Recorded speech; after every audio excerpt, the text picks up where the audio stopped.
అజ్ఞాతవాసం తర్వాత గెలిచింది. ఇది ఇది ఆమ్ ఆద్మీ పార్టీ అంటే కామన్ మ్యాన్ విజయం ఇది.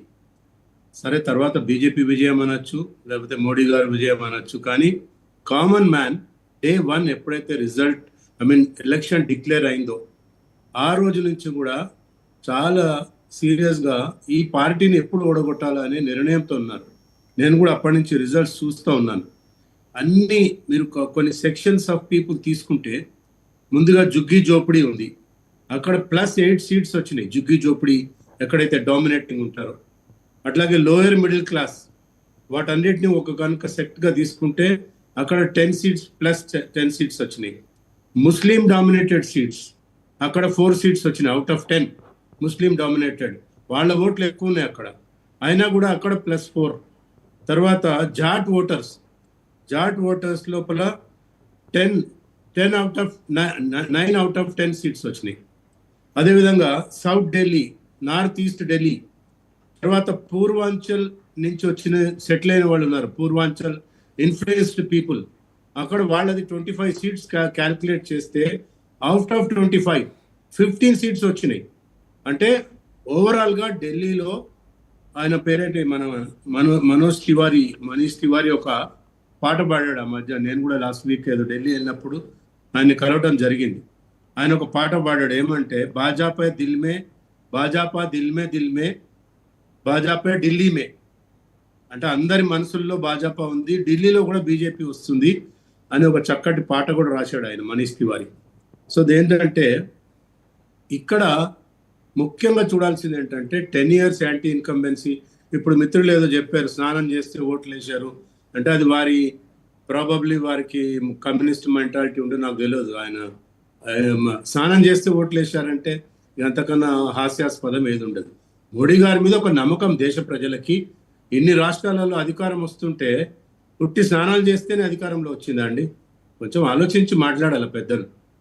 అయితే ఏదేమైనా కేజ్రీవాల్ని వాళ్ళ యొక్క అవినీతిని ప్రజలు గుర్తెరిగారు కాబట్టి వాళ్ళ చీపిరితో వాళ్ళనే ఊడ్చినట్టుగా భావించాలి.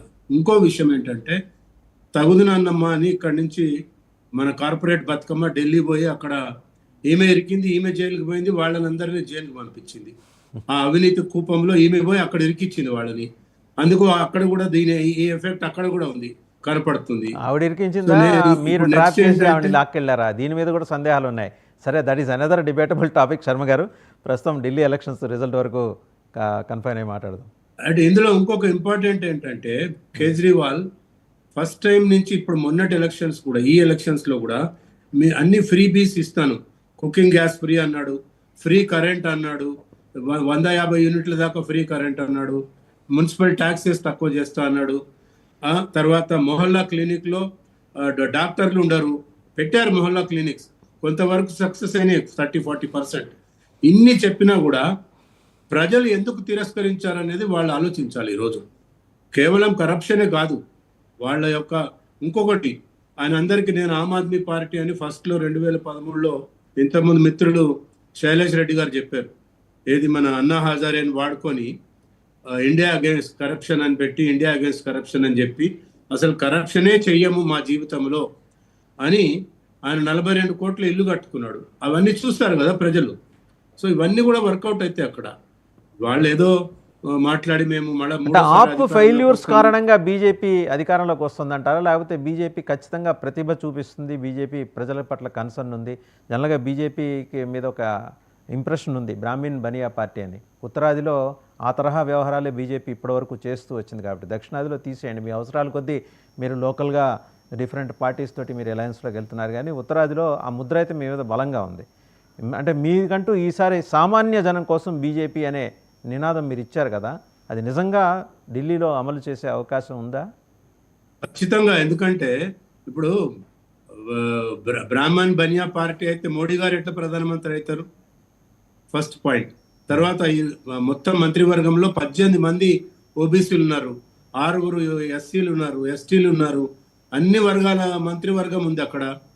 బ్రాహ్మణ్ బనియా పార్టీ అని ఈ కమ్యూనిస్టులు పనికిరాని వాళ్ళు అందరూ పని కట్టుకొని చేసిన ప్రచారం అది అయిపోయింది. అది ఎప్పుడు 20 ఏళ్ల కింద ఆ బనియా పార్టీ, బ్రాహ్మణ్ పార్టీ అన్నారు. అది బయటకు వచ్చేసారు. ఇంకోటి ఏంటంటే ఇక్కడ బీజేపీ ప్రవేశపెట్టిన కేసీఆర్ ఏదైతే మొండిగా గతంలో వాదించాడు, ఆయుష్మాన్ భారత్ మేము ఇక్కడ ఇంప్లిమెంట్ చేయము, వాళ్ళు పెట్టిన ఇన్సూరెన్స్ పాలసీస్ మేము ఇంప్లిమెంట్ చేయమని. కేజ్రీవాల్ కూడా అదే తప్పు చేశాడు. 90,000 మందికి రేషన్ కార్డ్స్ సెంట్రల్ గవర్నమెంట్ ఇస్తా అంటే ఆయన రిజెక్ట్ చేశాడు. మీరు కనుక్కోండి కావాలంటే. అదేవిధంగా ఆయుష్మాన్ భారత్ మీకు మొత్తం దేశవ్యాప్తంగా 48 కోట్ల మందికి లాభం చేస్తే అక్కడ ఆయన కేజ్రీవాల్ రిజెక్ట్ చేశాడు. ఆయుష్మాన్ భారత్ మేము ఇంట్రడ్యూస్ చేయమని చెప్పి. అట్లా విధంగా సీనియర్ సిటిజన్ పెన్షన్స్, ఆ సీనియర్ సిటిజన్ పెన్షన్స్ అందరికీ వస్తుంటే వాళ్ళేంటి ఇచ్చేది నేను ఇస్తా అన్నాడు. ఇంతకుముందు మన దగ్గర కూడా గ్రూప్ 1 ఎగ్జామ్స్ మేము వచ్చిన తర్వాత కండక్ట్ చేస్తామని 10 ఏళ్ళు కండక్ట్ చేయలే ఈ కేసీఆర్ కుటుంబం. సిమిలారిటీస్ ఉన్నాయి ఇక్కడికి అక్కడికి, కాబట్టే ప్రజలు తిరస్కరించారని భావించాలి. రైట్. ఒకసారి శ్రీశాల్ రెడ్డి గారు, మీ అబ్జర్వేషన్ ఏంటి? అంటే మీరు అన్నారు రేవంత్ రెడ్డి ఎక్కడికి వెళ్తే అక్కడ కాంగ్రెస్ ఓడిపోతుందని. అసలు గెలిచే సత్తా ఉంటే కదా ఓడిపోవటం అనే కాన్సెప్ట్, అది సెకండరీ అవుతుంది. అంటే గెలవటానికి ఉన్న ప్లాట్ఫామ్స్కి సరైన పునాదులు లేవు ఆ రాష్ట్రాల్లో కాంగ్రెస్ అనేది స్పష్టం. ఢిల్లీలో కూడా అంతే కదా. వాస్తవరావు గారు